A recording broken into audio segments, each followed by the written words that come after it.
Good evening and welcome to Just the News. I'm Faye. Let's get straight to the headlines. The rains continue to batter Kerala. The Chief Minister of Kerala has advised citizens to exercise extreme caution after the Indian Met Department predicted more showers for the state in the coming days. Now, at least 35 people have died due to heavy rains in the state. The IMD has issued an orange alert in 11 districts of Kerala, including Thiruvananthapuram, Kottayam, Ernakulam, Idukki for the 20th of October, and a yellow alert for Kasaragod, Alappuzha and Kollam. The orange alert has been issued in all districts other than Kannur and Kasaragod for the 21st of October. As a precautionary measure, water was released from the Idukki reservoir at 11 a.m. today, the state's largest reservoir, which accounts for more than 93% of the live storage capacity, and is rapidly filling up again after heavy rain. Now, this is the second time in 3 years that the water has been released from the reservoir, the largest in the state and one of the highest arc dams in Asia. The state government has sounded an alert in downstream areas of the Idukki Dam, including the suburban areas of Kochi, and has begun evacuating families that could be affected by likely flash floods. In Uttarakhand, where it's also been raining, Uttarakhand has been experiencing incessant rainfall for the last few days. Nainital Lake has overflowed, resulting in floods in nearby regions. The Indian Met Department has issued red alert for Uttarakhand, forecasting heavy to very heavy rainfall over the next few days. Death toll due to rain-related incidents have increased now to 20 in the state of Uttarakhand. The Badrinath National Highway in Uttarakhand's Chamoli district has been completely blocked because of debris that's fallen at different locations. Uttarakhand Chief Minister Pushkar Singh Dhami has conducted an aerial survey of the affected areas due to high rainfall. He also reviewed the assessment of the losses. All gates to the Nanak Sagar Dam of Uttarakhand's Uddham Singh Nagar have been opened following the rise in water levels due to high rainfall in the state. In other news, 2 weeks after the SUV mowed down farmers in Lakhimpur Kheri, 4 more people, including a local BJP worker, have been arrested by the police and the SWAT team of the crime branch.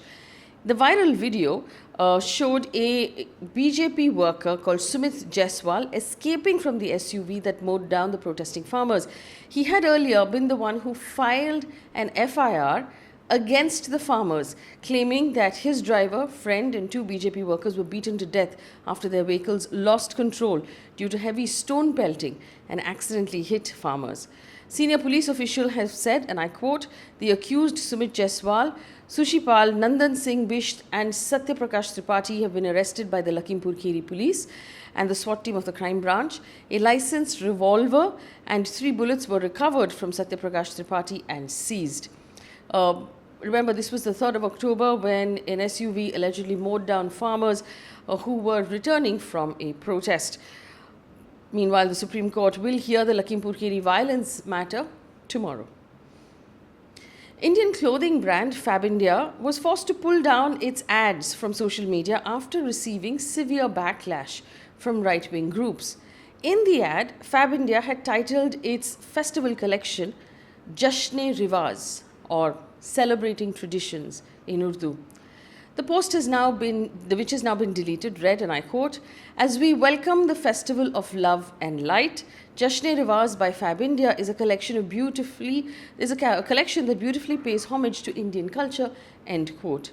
BJP politicians, office holders, slammed the brand and accused it of defacing Diwali by linking the festival to the Urdu language. BJP leader and Member of Parliament Tejasvi Surya said, and I quote on Twitter, "Deepavali is not Jashn-e-Riwaz. This deliberate attempt of Abrahamization of Hindu festivals depicting models without traditional Hindu attires must be called out. And brands like FabIndia must face economic costs for such deliberate misadventures," end quote. According to NDTV, FabIndia has issued a clarification saying Jashn-e-Riwaz was not its Diwali collection. Its Jil Mil Se Diwali collection is yet to be launched. The brand nevertheless has taken down the ads.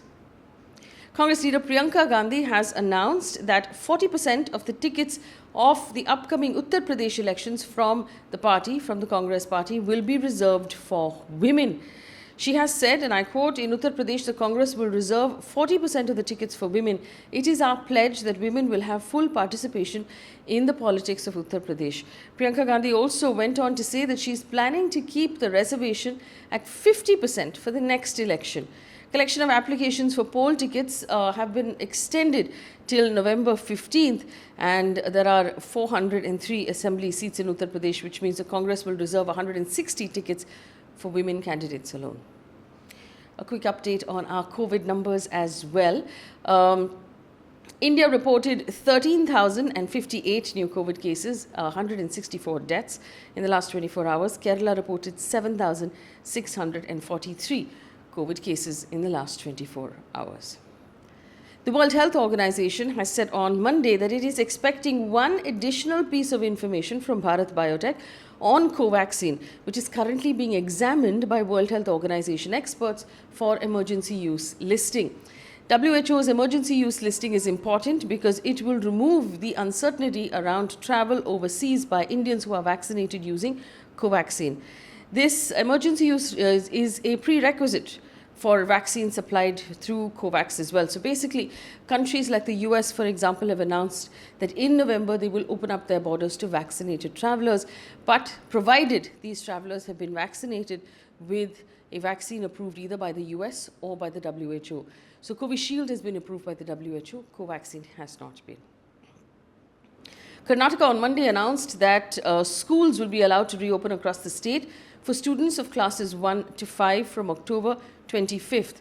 For the first 1 week, classes will be conducted for half a day, and full-fledged classes will begin on the 1st of November. Parental consent letters for physical classes are mandatory, and 50% capacity in a classroom will be permitted at a time. Students can also opt for online classes. Maharashtra has decided to extend timings of restaurants and shops starting the 22nd of October.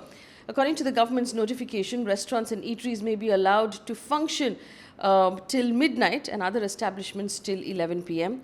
Theatres will also open from October 22nd. Amusement parks will open, but water rides will not be allowed to operate. Well, on to some news coming in now from the world of business. According to a report by PwC, Indian startups raised $10.9 billion across 347 deals between July and September this year. This is the first time investments in one quarter have crossed $10 billion. Fintech, edutech, and software as a service, or SaaS as it's called, emerged as the top 3 invested stocks, with fintech recording deals worth $4.6 billion in the first 3 quarters of 2021. 6 fintech companies attained unicorn status. A unicorn is a company that's valued over $1 billion. News coming in from across the world right now. There are tensions in the Korean peninsula. South Korea's military has said that North Korea fired a suspected submarine-launched ballistic missile into the waters off the coast of Japan. Pyongyang has unveiled a missile in January, describing it as the world's most powerful weapon. Japan's Prime Minister Fumio Kishida has said the 2 ballistic missiles have been fired, calling these launches very regrettable. North Korea has carried out similar tests in the past few months, and South Korea too has hopped on the bandwagon. Some of these tests violate international sanctions. And a piece of positive news before we leave you for the day. Delhi-based company Takachar has been named one of the 5 winners of the Prince William Earthshot Prize, also known as the Eco Oscar. The winners get a cash prize of £1 million for developing groundbreaking solutions for the world's greatest environmental challenges.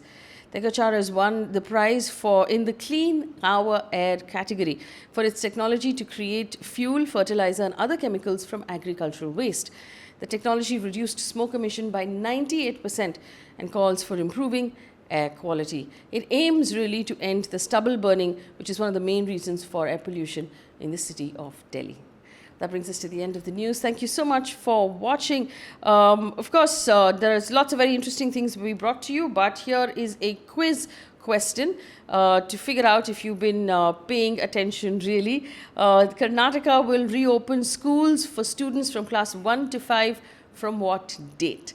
Give us that date in the comments section and give us any feedback on how we can improve this bulletin for you. Thank you for watching. Good night.